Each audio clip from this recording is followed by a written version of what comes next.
Hello बच्चों, मैं Surendra sir. आज फिर से एक नया टॉपिक लेके क्लास 12 फिजिक्स का पहला लेक्चर मेरा जो इस पे बेस्ड था। लेक्चर वन था हमारे पास। लेक्चर वन इलेक्ट्रिक चार्ज के ऊपर, इलेक्ट्रिक चार्ज के ऊपर था पहला लेक्चर। आज दूसरा लेक्चर था, लेक्चर टू था मेरा, properties of electric charges, properties of electric charge. फिर थर्ड था मेरे पास Coulomb's law, Coulomb's law in general form, in general form. आज फोर्थ है, लेक्चर नंबर फोर्थ जो आज का है, Coulomb's law, Coulomb's law in vector form, Coulomb's law in vector form. ये वेक्टर फॉर्म पे डिपेंड कर रहा है कूलॉम्स लॉ। आज हमारे पास क्या है? अच्छा, कूलॉम्स लॉ ने क्या कहा था? कूलॉम्स ने ये कहा था,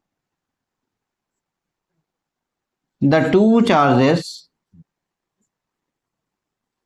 charges when placed in a medium, it may be air or other, they experiences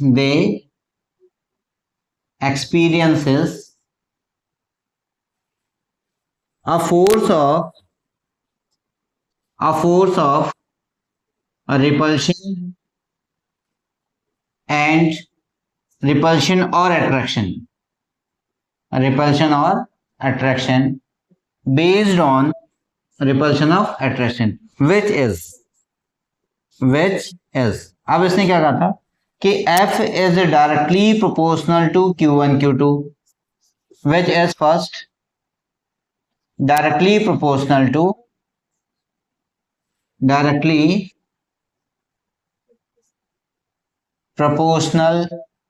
to the product of charges,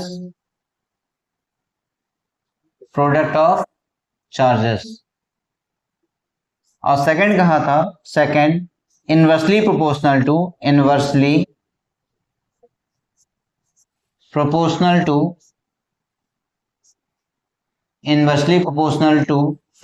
to square of distance between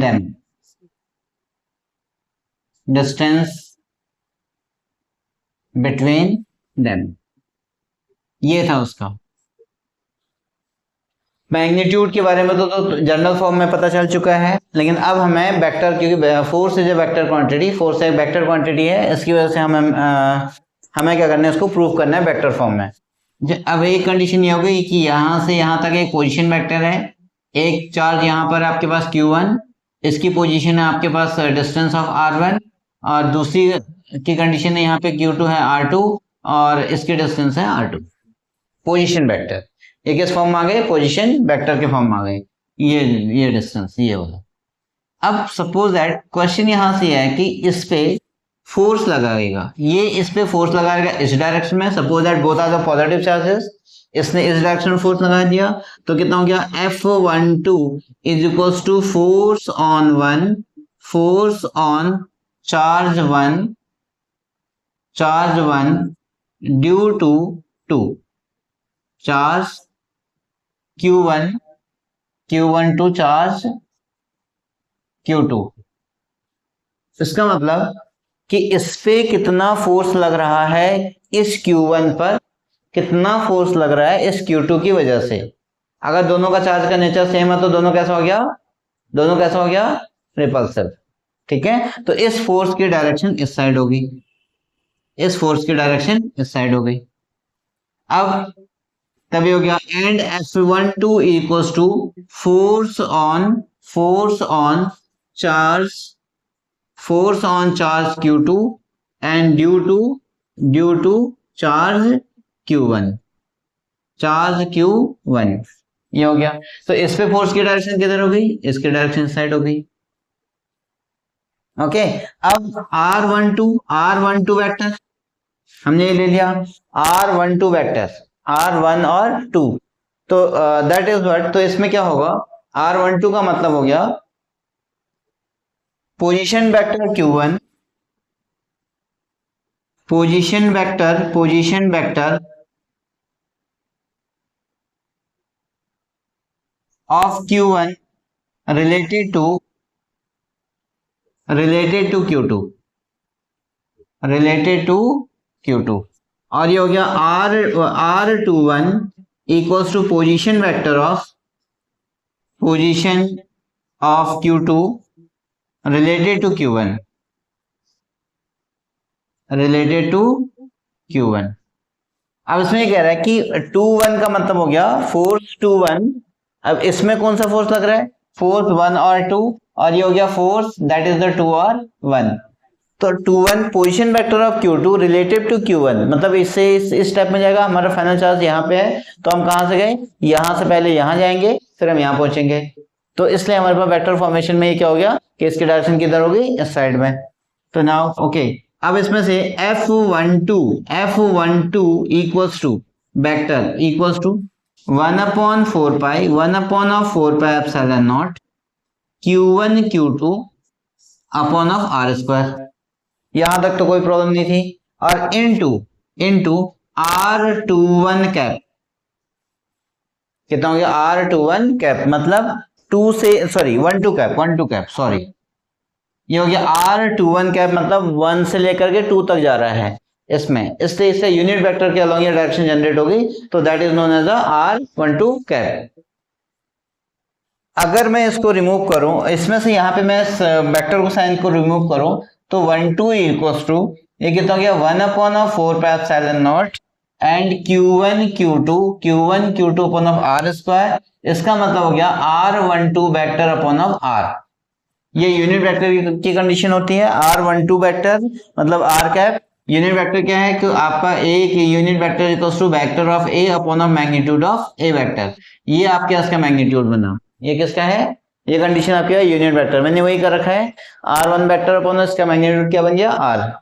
तो now F12 vector is equals to 1/4 pi epsilon naught Q1 Q2 upon of R cube into of R12 vector, ये equation first हो गया। ऐसे ही similarly same एकदम यही condition अब clear आपकी जा रही है, 1-2 इक्वल्स टू, तो कितना गया 1/4 pi epsilon naught Q1 Q2 upon of R cube into R21 cap, R21 vector, अगर यहाँ पे 2-1 है तो यहाँ पे भी 2-1 है, यहाँ पे 1-2 तो यहाँ पे भी 1-2 है, तो ये कंडीशन हो गया आपके पास F2। अब देखो since R21 vector equals to minus of R12 vector, सिर्फ डायरेक्शन उल्टी हो रही है, पहले हम 2 से 1 की तरफ जा रहे थे, 2 से 1 की तरफ जा रहे थे, अब हम 1 से 2 की तरफ जा रहे हैं। देखो यहां से यहाँ पहुंचे, यहाँ से यहाँ गए, फिर हम यहाँ से यहाँ पहुंचे, यहाँ से इधर की तरफ जा रहे हैं, मतलब सिर्फ डायरेक्शन क्या हो रही है, उल्टी हो रही है। तब कितना हो जाएगा, then F21 vector equals to 1/4 pi epsilon naught Q1 Q2 upon of R cube into minus of R12 vector equals to minus, ये हो गया 1/4 pi epsilon naught Q1 Q2 upon of R cube into of R12, ये vector आ गया, और this equals to F21 equals to minus of F12, क्योंकि ये वाला जो है वो आपका किसका फॉर्मूला है, ये फ्रॉम इक्वेशन फर्स्ट से ये आ गया आपके पास 1-2 वेक्टर, ये वाला। तो इसमें एक और कंडीशन हमारी क्लियर होगी, action and reaction both are equal, दोनों कंडीशन आपकी सेम हो गई है। तो दिस इंप्लाई दैट, तो every action has a reaction, Newton's का थर्ड लॉ भी इसने क्या कर दिया, वेरीफाई कर दिया है। तो होप दैट ये आपको समझ में आ गया होगा। अब इसके बाद एक और कंडीशन आती है आपके पास, प्रिंसिपल ऑफ सुपरपोजिशन, कौन सी है, प्रिंसिपल ऑफ सुपरपोजिशन। अच्छा उसमें क्या होता है प्रिंसिपल ऑफ सुपरपोजिशन में,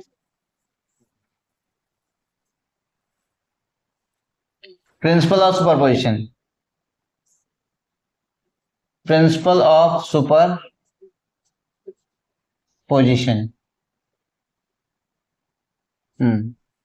इसमें सारे फोर्सेस एक ही चार्ज पे लग रहे हैं और चार्ज पे नेट फोर्स आपका जीरो एक्सपीरियंस करेगा। कितना फोर्स है वो अपेयर कर रहा है, तो दैट इज, यहां पर एक चार्ज है, इसमें यहां से भी चार्ज लगा, यहां से भी चार्ज लगा, it may be repulsion attraction, कुछ भी हो सकता है, बहुत सारे चार्जेज हैं। तो इसमें से ये चार्ज लग गया, आपके पास Q1 है, सॉरी ये Q1 है और यहाँ पे Q है, यहाँ पे Q2 है, Q2, Q3, Q4, Q5 और Q6, इन सब में चार्जेस जनरेट हो रहे हैं। तो चार्ज कितना आएगा वो सुपरपोजिशन है।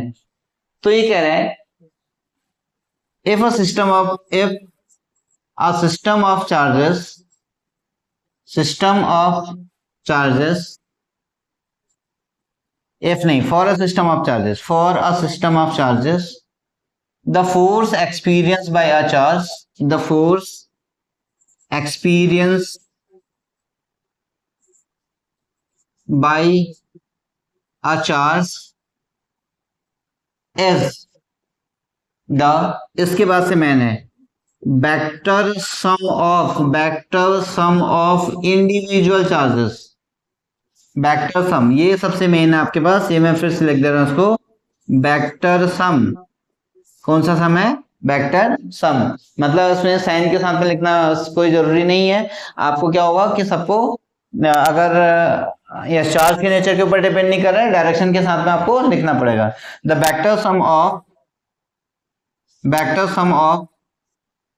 all forces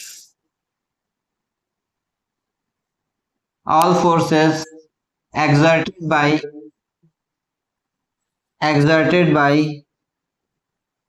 individual charges, individual charge ने जितना फोर्स एक्सपीरियंस किया है वो कंडीशन आपके इसमें आ गई, exerted by the individual charges.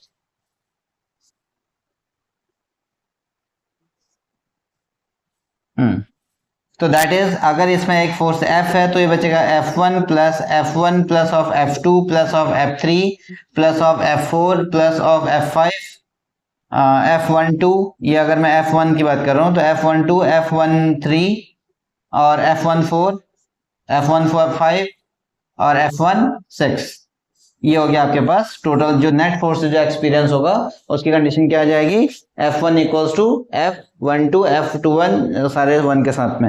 इसमें क्या होगा कि दिस इन वेक्टर फॉर्म, तो यहाँ पे सबको क्या लगेगा, वेक्टर फॉर्म, ये इस पे वेक्टर फॉर्म आ गया। तो that's why this is known as the principle of superposition. मतलब एक फोर्स पे, एक चार्ज पे अगर बहुत सारे चार्जेस के थ्रू जो फोर्स भी जितना भी लगेगा सबका वेक्टर सम के इक्वल हो जाएगा, तो that is known as the principle of superposition.